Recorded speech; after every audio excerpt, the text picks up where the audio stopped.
வணக்கம் அன்பான சொந்தங்களே. நறுக்கென்று 4 வார்த்தை உங்களுடன் நகுலா சிவநாதன். இன்று நாங்கள் பேச போற விடயம் ஏன் எமக்கு நோய் வருகிறது என்று. பலவிதமான காரணங்கள் நோய் வருவதற்கான அறிகுறிகள் உங்களுக்கு தெரியலாம். அதாவது தொற்றால நோய் வரலாம்.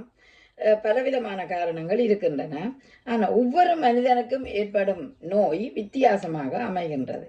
பொதுவாக நோய்கள் என்று பார்க்கும்போது ஒன்று அதிகளவு வேலை, மனச்சுமை, அதே நேரம் தகுந்த உடற்பயிற்சி இன்மை, உணவு பழக்க வழக்கங்கள், குடும்ப பிரச்சனைகள், இப்படி இன்னொரு பிரச்சனைகள் எங்களுக்கு இருக்கிறது உண்மைதான். இப்போ இவை அழுத்துவதனால எமக்கு நோய்கள் ஏற்படுகின்றன. இந்த நோய்களில் பலவிதமாக இருக்கின்றது. காற்றால் ஒரு தொற்று பரவலாம், இருமல் தடிமல் போன்றவை எங்களுக்கு உருவாகலாம். ஆனால் இங்கு நான் மிக முக்கியமாக என்னத்தை சொல்ல விரும்புகிறேன் என்றால், நாங்கள் நோய் வருவது இயற்கை. அதாவது காலநில மாற்றம், தொற்று, மற்றது எங்களுக்கு இப்போ மேற்கூறிய காரணங்கள் எல்லாம் எங்களுக்கு நோய் வரக்கூடிய வாய்ப்புகள் இருக்கிறது. சரியான உணவு பழக்க வழக்கம் இன்மை கூட நோயை எங்களுக்கு ஏற்படுத்தி விடுவது உண்டுதான்.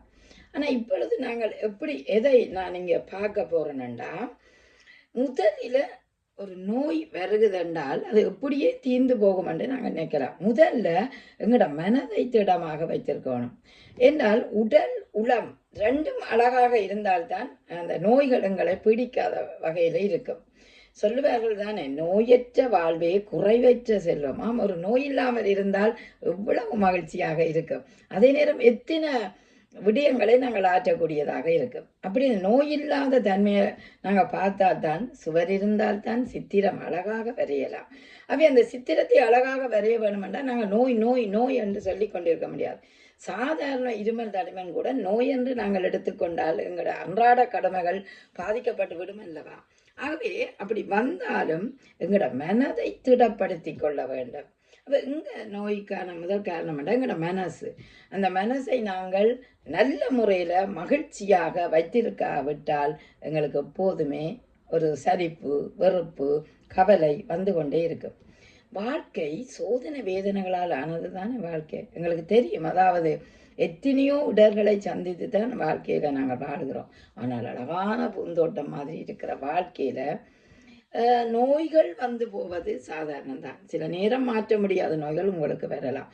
மனக்கவலை கூட உங்களை வேறு வழியில் செல்ல விடாமல் தடுத்து கொள்ளலாம்.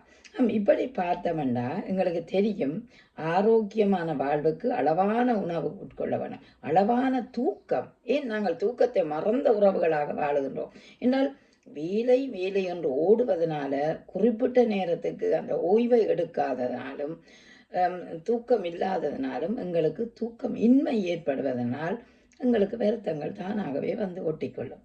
அப்போ பாருங்கள் எப்படி. அடுத்தது மிக முக்கியமானது சுத்தம். சுத்தம் சுதந்திரம், அசுத்தம் நோய் தரும் என்று சொன்னார்கள்.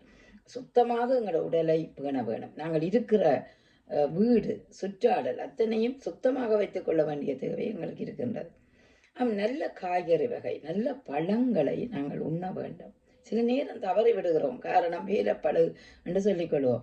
இயன்றவரை எங்கள் உடலை நாங்கள் வைத்திருக்க வேண்டும் ஆரோக்கியமாக. அதே நேரம் உடற்பயிற்சி மிக மிக முக்கியம். காலையில் எழுந்து 5 நிமிடம் அல்லது 10 நிமிடம் நீங்கள் ஓடி பாருங்கள், அல்லது கையை காலை அசைச்சு நீங்கள் ஒரு உடற்பயிற்சி செய்து பாருங்கள், அல்லது யோகா செய்யுங்கள். உங்கள் உடல் ஆரோக்கியமாக இருக்கும். முதல் உடற்பயிற்சி இல்லாததுனால் நோய்கள் ஏற்படுகிறது.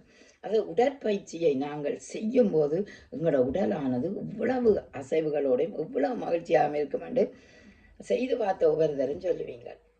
ஆகவே நோயண்டு நீங்கள் இருக்காதீங்கள், படுத்தும் இருக்காதீர்கள். நோய் வருவது இயல்பு, அதை ஒன்றும் செய்யணும். அதுக்கான தடுப்புக்காக மருந்துகளை நீங்கள் உட்கொள்ளலாம். ஆனால் மனதை திடமாக வச்சிருங்கள்.